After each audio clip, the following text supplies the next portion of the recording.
ஒரு திருடன் தப்பு பண்ணி கையும் களவுமா மாட்டிக்கிட்டான். அவனுக்கு தண்டனை வாங்கி கொடுக்க ராஜா கிட்ட கூட்டிட்டு போறாங்க.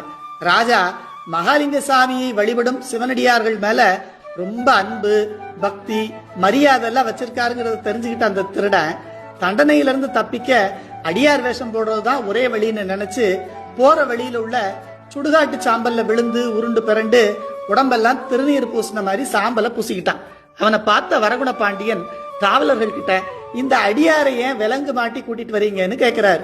அதுக்கு அவங்க, மகாராஜா இவன் ஒரு திருடன்னு சொல்ல, சிவசிவா உடம்பெல்லாம் விபூதி பூசின மகாலிங்க சுவாமியின் ஒரு அடியாரை போய் திருடன்னு சொல்லலாமா?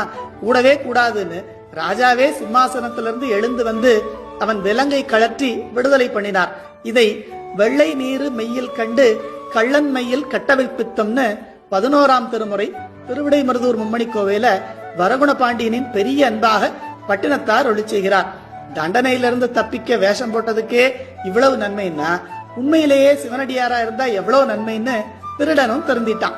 அதனால விபூதி, ருத்ராட்சம் போன்ற வேடங்களை அணிந்த அடியார்களை பார்த்த மாத்திரத்திலேயே அவங்க நல்லவங்களா, கெட்டவங்களா, ஏழையா, பணக்காரனா, உண்மையா இல்லையான்னு ஆராய்ச்சி எல்லாம் பண்ணாம சிவமாகவே கண்டு வழிபடணுங்கிறத நமக்கு அறிவுறுத்துகிறார்.